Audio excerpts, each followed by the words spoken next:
Well, good morning. That's how Katrina usually says it, right, Pat? Not really. No, she doesn't go, well, good morning. Well, anyway, this is Leo Kane with Beryl Engineering and Inspection. I'm filling in for Katrina today because Katrina is on a cruise ship. No, I think she's out on the West Coast again. She just loves California. Wait, we're on the West Coast, though. Well, she's on the real West Coast. Oh, she's in forest fires and earthquake zone. Yes, and as much as she goes out there, she's probably going to be able to experience one of those at one time. Yeah, no, I mean, when I was in California a couple of weeks ago, I really wanted to experience an earthquake. Didn't want to experience a forest fire because I know the earthquakes are mostly harmless, especially the ones you get out there. But the forest fires, those are hard to outrun. Yeah, you're right about that. The only experience I had was an aftermath one. I went to Yellowstone, and it looked like I was on the moon. Oh, from the earthquake? No, from a forest fire. Everything was just charred and gone. Oh, the aftermath of a forest fire. Yes, it was maybe 20 years ago, and they had their big Yellowstone fire. Wow, I don't follow forest fires like I follow hurricanes, so I don't know a lot about that. Speaking of hurricanes, Hurricane Michael, wow, where did that come from?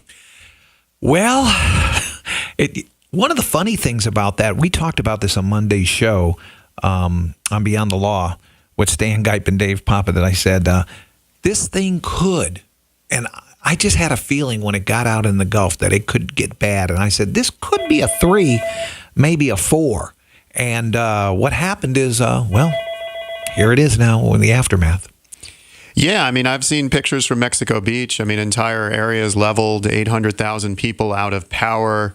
I even heard a piece of the Cambia Bridge up in the I-10 corridor was actually shut down. Yeah, well, as a matter of fact, that phone call was Charlie Oakes, and he wanted to tell me, and I didn't get a chance really to go into detail because I knew I was going to turn this mic right back on, but he was supposed to be back today. He did not make it because 10 being shut down, he was moving in from New Orleans. He drove to New Orleans and was trying to drive back. He could only get as far as Mobile, and he had to stop there and get a hotel last night. And I think he was probably going to tell me that the majority of it is open now, but everybody's coming back, so I think it is gridlock. Yeah, I don't know. Would you head north on 79 to get to I-20 to come across, or would you try? I don't know the way that you do that.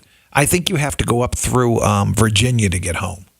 I could believe that. Come down 95. I mean, it was just intense. I mean, it made landfall at 155 miles per hour, and then it actually had hurricane force winds well into Georgia. Yeah, some of that damage, you look at that and you don't think the wind can do that. But I think at that, that wind speed, sure, it did that. Plus, it probably mixed with tornadoes. Well, yeah, 155 mile an hour sustained winds means you're getting gusts well into the 200s. Yeah. Possibly. And some of those trees, the way they were snapped in, one guy in the news this morning said that, it's bad when you see roof shingles that are inside the side panels of cars. Yeah, I mean, those things move like Krull the Conqueror, that movie from the 80s, those little Krull spears. It's kind of moving like those in the air, and then it's a piece of asphalt. It's shocking to think that could happen. Well, I mean, the shingle itself is a piece of asphalt, so if you pick it up and wing it at 155 miles an hour at the side of a car, side of a house, side of a tree, that's why in these bigger storms, anything you shouldn't really be outside in them. But I know back in my stupid days when Hurricane Charlie hit, I was standing outside because I was 20 miles from the eye wall, and I was just kind of leaning into the wind to see if it would hold me up. It did. Another thing, I had a chance to get on EarthCam like 12 hours before it really hit, and I wanted to look at the neighborhoods because they were kind of judging where it was going to go. So I was looking more in Panama City. I didn't go down to, Mexico Beach area. But when it's then focused in that evening, I did, and I looked at some of the neighborhoods, and they were just right there on the water. And these were not. There were some really nice homes, but a lot of them were just Florida homes, concrete, ranch-style homes, and a lot of the neighborhoods didn't have sidewalks, so they were like the old Florida, and it's all gone. Wow. And speaking about all it being gone, this is a great tie-in to our guest. We have Adam Talley here with Talley Insurance. He's a third-generation insurance agent, and it's very relevant because we have all this destruction and kind of need to know what's going to happen with the insurance industry as a whole. So let's just bring Adam right into the conversation. Hey, good morning, everybody. Good morning. So after an event like this, if, let's say, it impacted everywhere from Citrus County, which is in our listener zone, all the way up through the Panhandle, eastern Alabama, southern Georgia. So if you had damage and you get back to your house, what are some of the first things you should do? First thing I would do is take pictures of all the damage that you had, and then the next thing you need to do is start calling your insurance carrier. Down in Citrus County, a lot of that stuff is going to be flood insurance. Most of those people that are along the waterways, they're in a mandatory flood zone, so they more than likely have flood insurance. So that's a good thing. And then further north you get, that's going to more likely be your wind insurance. So there's two different types of insurance I need. I need to have flood insurance and I need to have wind insurance, or is that just normal insurance? That would just be your homeowner's insurance. Now, along the coast, you have high velocity wind zones. So that means that within the state, on a normal homeowner's policy, state says you have to offer wind. In those wind zones, carriers can decline wind coverage. So then you might have to get a third policy from Citizens or another carrier that is specific to wind. Wait, so my homeowner insurance policy might not cover wind? If you're in along the coast, yeah. Wow. So basically it's too late. It's either I had it or I didn't. Mm-hmm. And then I also heard that once a storm is, if you're in the zone of concern, you can't even get coverage on your house. That's true. So probably starting Sunday evening into Monday, pretty much all of our carriers shut down. So if you didn't have any coverage before that, you were kind of SOL. And then when it comes to flood insurance, unless it's for a home closing and it's mandatory from your mortgage company, there's a 30-day waiting period. Okay, so like for anyone that recently closed on a home in those areas, they're out of luck? No, they should be okay. If they were in a zone or a V zone, then their mortgage company more than likely made them get flood insurance, so they should be covered. But if they didn't, yeah, they probably didn't have. You know, when people get regular home insurance, now do they have to add wind damage, hurricane damage? Do they have to add? I know they have to add flood damage, but because of the hurricane, and they say the hurricane, which I have hurricane coverage, brought the water. That should cover me. They don't understand that doesn't cover, or does it? No. So there's a little bit of a difference there. So flood insurance is going to be rising water. And then hurricane, that's if let's say the roof blew off and you had some wind-driven rain, that would be more for your hurricane coverage. But I would be covered because that hurricane brought that water up if I didn't have flood insurance. No. So if you're talking about like the rising water coming from the storm hurricane surge, the hurricane brought that water, though. It surely did, but the wind, that's flood coverage because that's rising water. So that's storm surge. So rising waters, falling land, and damage to my house are three different coverages then. Falling land being sinkhole. Yes. Now sinkhole would be tied into your homeowner's coverage if you could get it, but sinkhole is becoming more and more difficult to add to a homeowner's policy these days.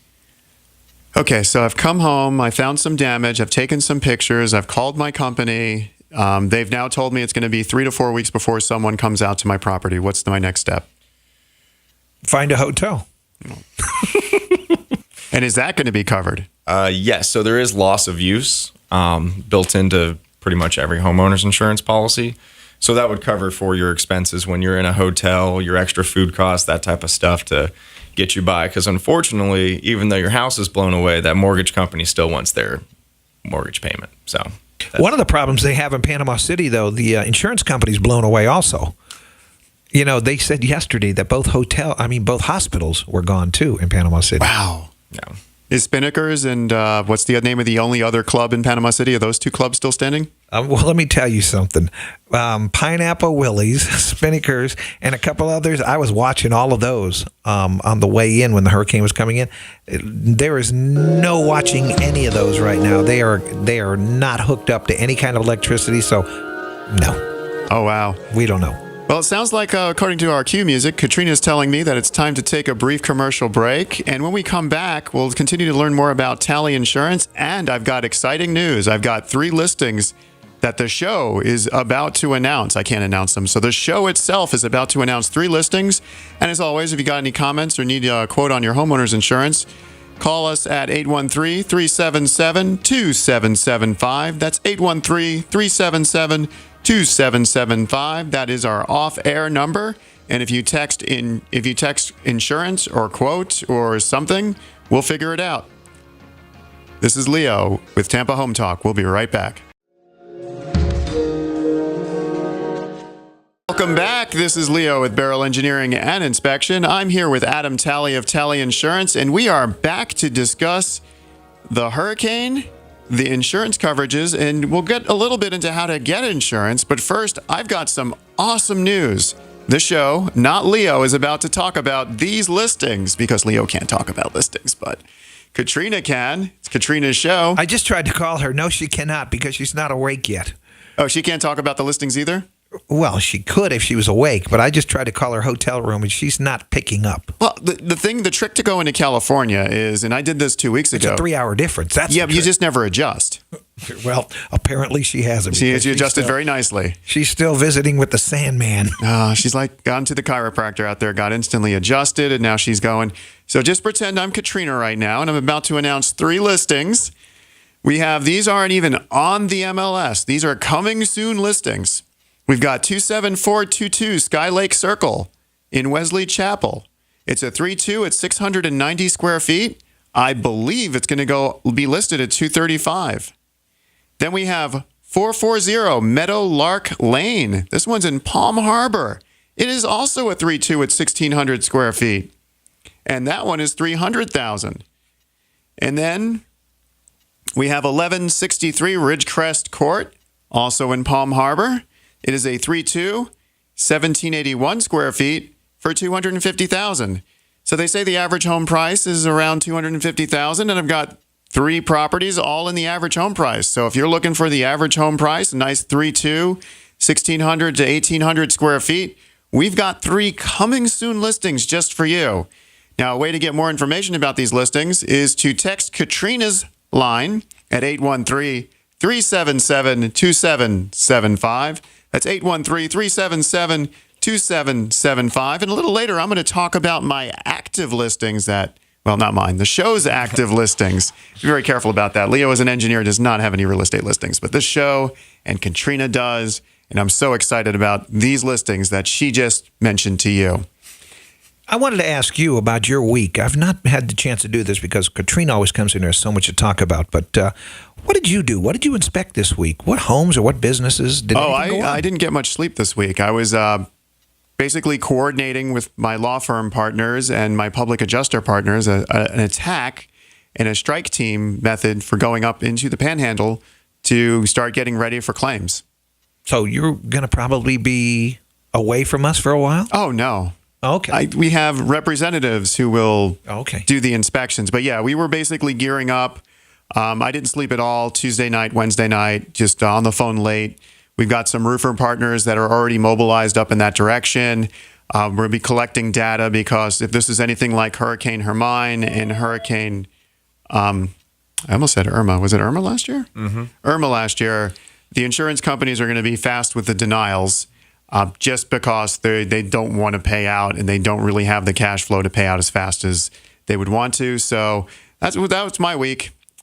But enough about me. Well, guess who I woke up? Katrina. You want to go over there and push that button there on the top left corner of the phone. The top left corner? Yeah, right there. The top left corner. The other, that's the right. I just went ahead and pushed it. That's the right. Oh, okay. I just went ahead and pushed it again. There she is. We should have her with us. Awesome. Katrina, are you there? All right. Should I have not hit the top right button? Well, let's see here. No, you should be. You should. Let me try it. Katrina, you there? She's still asleep. No, I'll take care of her. Okay. I'll take care of her. Go ahead and talk. Yeah, we'll go ahead and figure it out in a couple of minutes. Because she'll wake up, she'll have a cup of coffee. It'll be great. So I'm here with Adam Talley of Talley Insurance, and you are a third-generation insurance agent. Yes, sir. So what was insurance like back 75 years ago? Well, I don't think our family definitely wasn't in the industry 75 years ago, but back then it was similar to how it is now. It's kind of pooling money together to spread the risk out and help when people have a claim. So you would I would be insurance policies on my horse and carriage. I would I wouldn't have to have electrical. Would I have storm coverage back then? Would they even be tracking storms back then? So back then they probably didn't split it out between hurricane coverage and your just regular all perils coverage. So back then it would have been one deductible. But now, So I could have my auto, my home, my flood, my life, my health, my horse, everything on one policy. No, it's still a little different. So your life insurance is always going to be a separate policy. Those are two different types of risks there. But you do life. Yeah, we do a little bit of life. So you're in 2012, you graduate, you said, I'm going to immediately go out and be an insurance.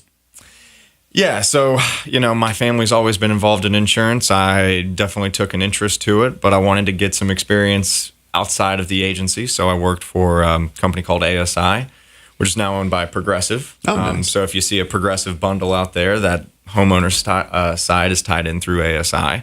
And it was a great company, a great start. And got the call from my dad in 2014 to come over, and the rest is history. So you one day will be running your dad's company? That's the plan. That's the plan. So you're going to be the face of a large, very large insurance company that's been around forever. It's been around since the 80s, right? Yeah, so he started the agency back in 1983. Back then it was what's called a captive agency. So we were a nationwide agency. All we sold was nationwide products, from home to life to commercial. And then, funny enough, after Andrew, they kind of opened us up to a few more carriers. And then, was that 03, 04, 05 when we had all those storms crisscross the state? Yeah, 04 through 06. Yeah. So after that, we got the ability to become fully independent. And now we have 60 different carriers. Oh, wow. And now we have Katrina. Should be back. There we go. Good morning, Katrina. Good morning. Oh, we can hear Katrina. Sorry to wake you up, but how is it at 6:30 in beautiful, sunny, and freezing California? Actually, I'm not quite in California. I'm in Vegas now. I'll be heading to California tomorrow. But I am up. The sun is not up, but I am. What are you doing in Vegas? What happens in Vegas doesn't get mentioned on the radio. We have a half-day event today, and then I'll be in San Diego for the rest of the time. You guys are doing a great job this morning. I have a question for you. What is our off-air number? 813-377-2775. I have to get you to say it at least 3 or 4 times during the hour, so that's just awesome. But yeah, we're having a good time. We're talking with Adam. I know you guys hooked up earlier in the week for dinner, so we tried. Oh, it didn't actually happen? It didn't work out. Yeah. Too busy tried. We'll have to connect afterward. Yeah, so do you have any last-minute questions for Adam? Talk about good timing, right, for this show. And with everything that just happened with Hurricane Michael, we have a lot of stuff on our radar, and a lot of our shows are pre-planned. But I don't think the timing of this show could have been any better. No, I completely agree. We've already talked about, just to recap a little bit for our listening audience as well, we talked a little bit about what to do when you come home and you don't have a home, or what to do when you come home and you find some damage to your home. And I learned something new today. Adam told me that a lot of coverage policies have loss of use built in, so I'm able to actually check myself into a hotel. Is it indefinitely? Probably not indefinitely, but until I can get my home back in order? It's definitely not indefinitely. However, most of the time on a homeowner's policy, it's about 10% of your dwelling coverage. So if you have a $250,000 home, you have up to $25,000 for loss of use. So about 2 or 3 months. So I have a question for you about that, Adam, because we talked about this on a prior show where, I don't know how long that actually goes, how much time that could buy you in a hotel. But we talked about what happened if your home was not usable, right? And you could use that loss of use clause on your policy. Would they allow you to take that money, like do you get it in a lump sum, or do they have to pay somebody else directly? How does that work? So every carrier is going to handle that differently. That being said, usually you have to show proof as to what your costs and expenses were. They're not just going to write you a blank check for $25,000 and say, have fun for the next 6 months. And here's my thought. This is what we talked about on a prior show. And one of the big components and one of the reasons why we do Tampa Home Talk is we really want to help people build wealth, and especially through real estate. And so my thought would be if, you're looking at some of these homes in Mexico Beach where everything is wiped out except for a couple homes standing. And I don't understand why you couldn't use whatever that number would be, put that towards a small little, let's say you buy a 1 or 2 bedroom condo, and you live there temporarily until your home is rebuilt, then essentially you could start building your real estate portfolio through this downturn of, what was a catastrophic event. Yeah, well, insurance is built to make you whole again, not to make you better off than you were before. So that would kind of go against what the purpose would be there. Now, there is on a policy for a rental property, there is loss of fair rental value. So that is tied in there if you can't rent it out for the same reason. Right, but you get what I'm saying on this, and I granted it's probably a little bit different thought process than an insurance person would have. But if you're going to end up ultimately paying $5,000 or $10,000 in a hotel, I think the client should be written a check for that so they could do what they want to do. If they had the money in the bank to do that on their own, they probably could profit from that. But as far as the insurance carrier is concerned, they're not going to do it. Yeah, well, there you go. Just seems like a very rural area gets hit. Pat's showing me that we have to go to commercial break right now, so just hang with us. We will be right back with Katrina, myself, and Adam Talley. Welcome back. This is Leo Kane with Adam Talley, and we are talking about hurricanes. But right now, I've got some breaking news for you. I have some active listings that I'd like to talk about. These are active listings. If you'd like any more information about this, please contact Katrina's office, as these are her listings, at 813-377-2775. Again, that's 813-377-2775. I've got vacant land that I'm about to present. This is called Vacant Land. It's on Quail Hollow Boulevard. I have no city. I have no area, but it's 6848 Quail Hollow Boulevard. And as a vacant land buyer myself, I want to learn more information about this. Hey, Leo, thanks for promoting our current listings, and thanks for filling in on the show. You always do a great job. Okay, when I'm out. Thank you. What about 12325 Prairie Valley Lane, Riverview, Florida? Prairie Valley Lane. That property is such a great property. It's 6 bedrooms and nearly new. Like, it's a deal. But the builder's still in there, and, we're at $315 on that price, and the owner's just not budging. And there's no backyard neighbors. I like that. I love the fact that I can get a 3,000 square foot house. Yeah, conservation. Yeah. And then I've got 8801 Rustic Trail Court in Tampa. This is a 5.5. That probably means a 2-story building. And this is a corner lot with Energy Star appliances. Yeah, in the heart of Tampa. I mean, great price on that one for what you're getting. You'll be hard-pressed to find something comparable. What about this one at 4002 Alexander Palm Court? It's a 2.5, 1,700 square feet, gated community, only $200,000. How is this one not off the market? It just hit the market. That's why. It just hit the market. And, I was traveling yesterday, so who knows if we even got an offer on that one. It's possible. So we might be inspecting this one next week then.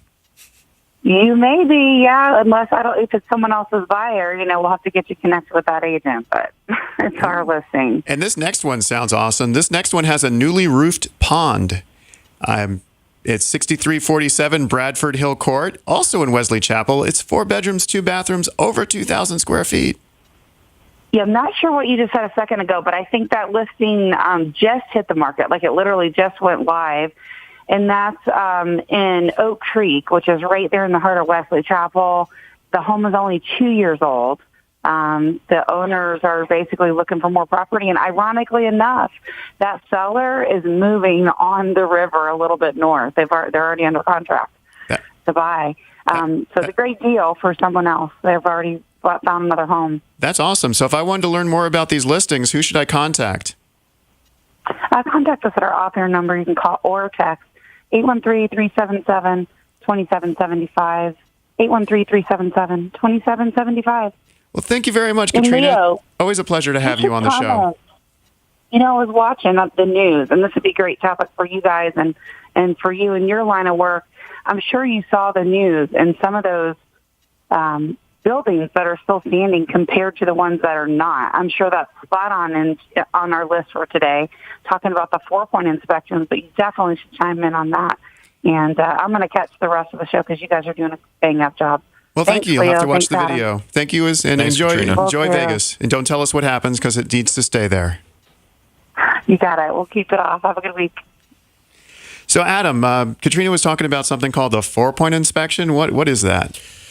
So it's an inspection for insurance eligibility purposes, and that's going to cover the 4 systems of your home. So the roof, the plumbing, the electrical, and the HVAC system. Is that going to be every house, or is it like the home has to be of a certain age? Well, it depends on the age of the home, and it depends on the carrier. So we have several carriers that don't need a 4-point inspection, regardless of age. Some of them want it after 30 years, and some of them want it after 40 years, and then I have one that does it after 50 years. Wow, 50 years. I mean, it's so weird because like if you're in the Northeast, if you're in like Boston area, New York, those homes are like hundreds of years old. But anything older than like 30, 40 years in Florida, people start freaking out. Well, the sun and the wind and the rain does quite a bit of damage to your home. So basically, I call a company like Beryl Engineering and Inspection. They come out. They're going to be doing this 4-point inspection for insurance eligibility. I heard there was a new form that just hit, and this form like tripled the size of the inspection. Is that just to keep people from getting insurance? No, so that's going to, and the form that just came out, that is kind of directed by citizens a little bit. And really what it is it's getting even more detailed into the other systems and the other things that could go wrong in a house that could cause a claim in the future. So basically, if a company like Beryl Engineering and Inspection comes out, does the 4-point, finds minor things wrong, like let's say flex piping in the kitchen sink, and an outlet that's a GFCI outlet, which normally keeps people from electrocuting themselves, wasn't functioning properly in the bathroom, what's the insurance company going to say? Fix this or else? Well, every situation is different, and every carrier is a little bit different on how they're going to look at the different items that are, insufficient in the home. So if it's a small issue and it's for a new home closing, they might even let us write the policy and just, let the client, fix it within a reasonable amount of time after they move in. Other things they definitely are going to want fixed before they will write the policy. Like a roof leak. Roof leak, 100%. The roof is the number one rating factor when it comes to homeowners insurance in the state. And it's the number one thing that can cause some damage to your home. What about this week? What about a sweating air handler unit in the attic? The pan is rusted. It's filled with water. Is that a big one? Yeah, AC system's another big one. Plumbing system. I mean, they're trying to avoid, what it is they're trying to avoid claims. So, it comes down to things that could cause water damage because that's really big. And then obviously roof leaks and that kind of stuff lead to very, very large claims. What if I choose not to do a 4-point because I know my house is going to fail?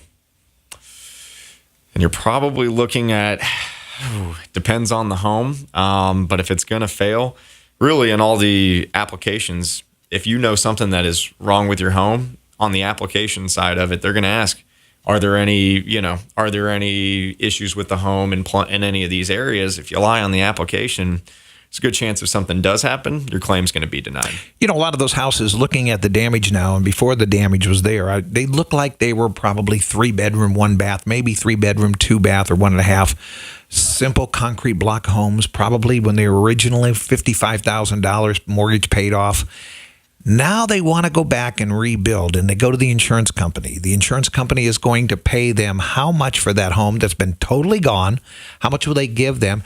And because it's going to be rebuilt where it is, will they have more stringent hurricane rules? And will insurance companies want to insure again?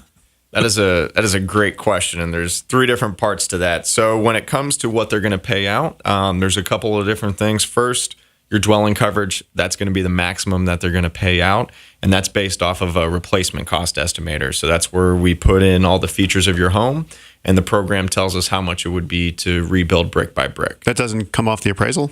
It does not come off the appraisal. The replacement cost has nothing to do with market value, tax assessed value, anything like that. It's just 100% what it would be to rebuild brick by brick.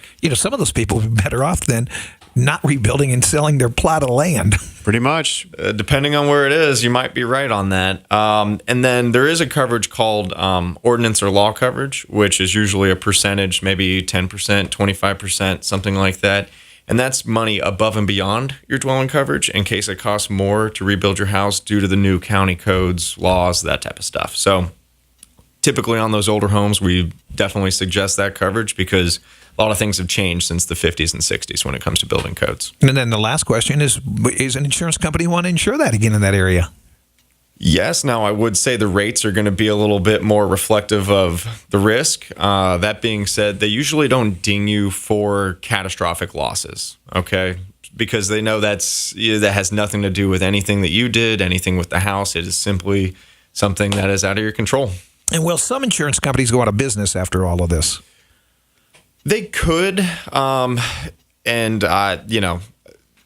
got lucky that the area that it hit wasn't as populated as, say, Tampa or Miami, something like that. I don't think any carriers are going to go out of business. Most of them have enough in reserves, and if they don't have enough in reserves, they have their own reinsurance. So insurance companies buy insurance for themselves for catastrophic events like this. And a question for Leo. Going in, there's some of those houses that were standing up and that could be leaning or, something. They're going to need people like you. How long is that going to take, and where are they going to put all this trash? Well, actually, this is when I did hurricane first responder work back in the mid-2000s. They actually will contact the cities, and this was down in Collier and Lee County, to take parks and make staging grounds for basically temporary landfills. And they'll actually sort the debris by two categories. They'll sort it by just vegetation, and then they'll also sort it by everything else. So there'll be temporary staging grounds where they're just going to initially bring all the debris, and then from there it will go to landfills in other areas. So that's its own hour-long show with a county commissioner on its own. But for a guy like you, that if a house was 12 feet in the air and they were standing on those pylons and they're leaning a little bit, are you going to be able to fix those, or are you going to have to start over and knock them down? Because you're going to be the guy that's going to be structurally engineering guys like you. It just depends. I mean, when I take my approach there, if I know there's an insurance policy and I know the coverage is there, the right thing to do would probably be to take it down and rebuild it. Wow, just because it's leaning a little. Just because it depends on the lean. I'm imagining the whole house, all the piers are leaning. I'm imagining cracks. I'm imagining splits.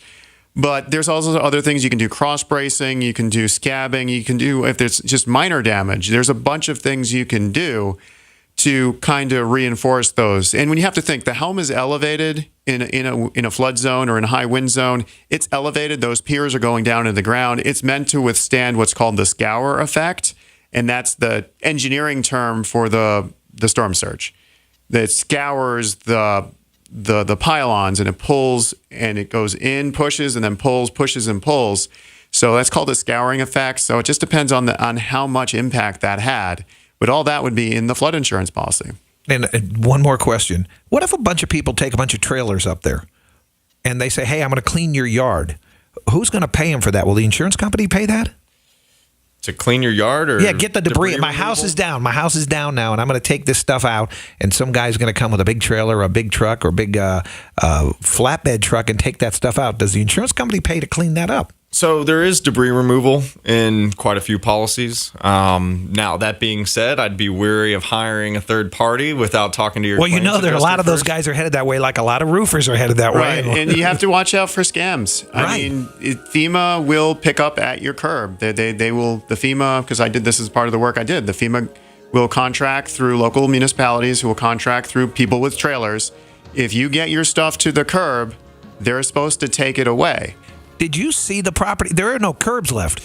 All that white sand and beach, it's all up there. It's a new lay of the land. Okay, so if you get it to, not the curb, we'll say if you get it to a nice big right neat of way. pile in front of where your house used to be. Yes, if you get it to the right of way, then they're supposed to take care of it. So yeah, just be careful with scam artists. Be careful with roofers coming out of Georgia and saying, give me $5,000 now, I'll get you a whole new roof. Just be careful. They need to be licensed and insured. And do not sign any assignment of benefits paperwork. So this is Leo. I'm here with Adam. We'll be right back after the break. You're listening to Tampa Home Talk. Welcome back. This is Leo Kane with Beryl Engineering and Inspection on Tampa Home Talk. I have one last listing to quickly talk about. This You've one had a lot excited of me. listings today. I have 9 listings. This one excites me because it's got an in-law suite with a kitchen. Oh, I like that. That's rare. Usually you get an in-law suite with a kind of kitchen. That's not really an in-law suite. To get one with a kitchen in Land O'Lakes, 23924 Forest Place, Land O'Lakes. This one's over 2,000 square feet, 3 bedrooms, 3 bathrooms, $250,000. No, it's in Land O'Lakes. It's got an in-law suite. I know. When you come and visit me, you're going in the backyard. Let me tell you something. nothing. I don't want to jeopardize her sale here, but Land O'Lakes, sinkholes. You ain't going to find me there. Yo, no. It's Land of Lakes. Not Land of Sinkholes, Land of Lakes. Land of Lakes, yes. A lot of those lakes are still underground. Well, if you'd like to learn more about our listings, 813-377-2775. That's 813-377-2775. And if you're more curious about sinkholes, I am a neutral evaluator for the state of Florida, and we can talk more about that as well. I shouldn't say that about sinkholes just in Land Lakes. I've had sinkholes across the street from my house down about 7 houses. And I live in Citrus Park, so it can happen anywhere. So even in Channelside. Actually, the closest sinkhole to Channelside is actually 1.7 miles away. See? How about that? Because it was most likely a fraudulent claim during the house market collapse. Oh, okay. Well, we were talking about the hurricane and cleaning up and all of this and that and who can clean up, and there's going to be people that are probably going to try to steal your money. But how long do you think it'll be before it gets back to some kind of normalcy, or they can start rebuilding, or a lot of it's rebuilt? Normalcy might take 6 to 8 weeks. I mean, it's very rural. Just getting electricity back to these areas could take 6 to 8 weeks. As far as normalcy, I look back to Hurricane Irma. I'm still dealing with hurricane claims from last year that were denied. People still have tarps on their roofs. Key West, Isla Mirada, they said 70 to 80% of those homes are still damaged. There's not the manpower to do it. I mean, you get everyone with their trucks who were right now in Key West, in Lee County, in Collier County. They just all went up to the Panhandle. So, I mean, there's only a finite amount of trade workers, and they're all chasing the fast, large dollar, which is that insurance dollar. At the beginning of this hurricane season, did you see how they said they named so many hurricanes, and then they said, we're going to take that number down. There's not going to be as many. And we were lucky for a while because they were all going up the Atlantic. Mm-hmm. And there's still a couple out there there's one that's been out there for, 18 days. Just kind of sitting there, chilling. Just out there in the Atlantic. But the ones that did, the couple that came through, really messed things up. Well, I always say this back when we do our hurricane show in May, that October is the time of the year you get the Gulf storms. They form fast, they get strong, and they hit the west coast of Florida. And the things that scare me, in early September, you get those Cape Horn African storms. They just kind of slowly make their way across the whole Atlantic. Right.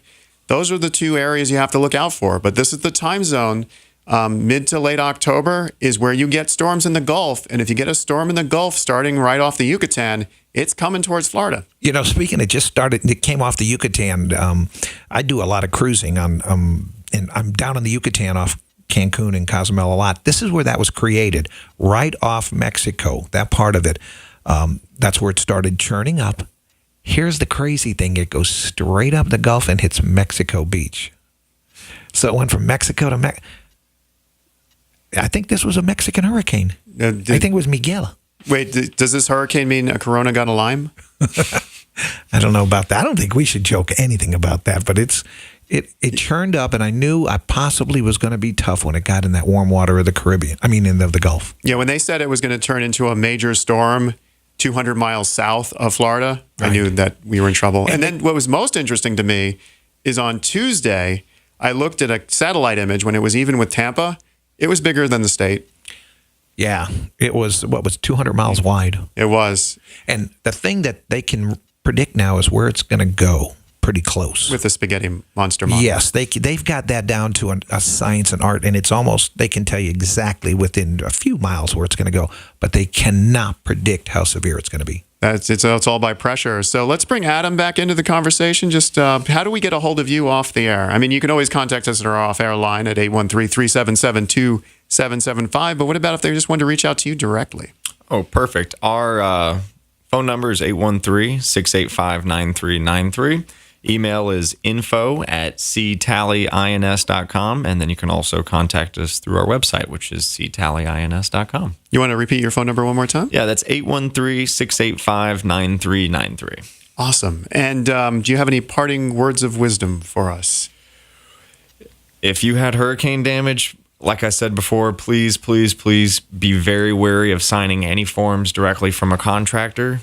Assignment of benefits is the biggest fraud scam in the state right now, and that's going to drive your prices higher than hurricanes. What is an assignment of benefits? I mean, it sounds pretty rudimentary. I assign my benefits to someone else, but It's where a contractor might come out and say, oh, sign this form right here. I work with the insurance carrier directly. I'll file the claim for you, so on and so forth. It makes my life easier, it sounds like. It could, and it's really the small percentage that ruin it for everybody else. But what happens is they'll file the claim, might come back 2, 3, 4 times higher than it would normally cost.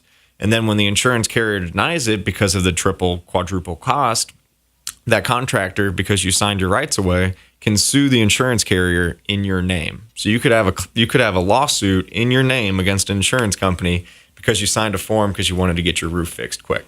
But does that end with me getting a new roof? I mean, this just sounds like part of the process. You'll get a new roof, but it could be a long, drawn out process on the back end. Yeah, so you heard it straight from Adam Talley. If there's someone's a questionable, shady character in a pickup truck and a big hat shows up and says, give me your benefits, I'll get you a new roof, just be wary and make sure you check their licenses, make sure they're licensed, they're bonded, they're insured, make sure they have the right to do work not only in the state of Florida, but in a lot of these municipalities, they want you to have a trade license for their local county. So make sure they have all of their licenses before you sign anything.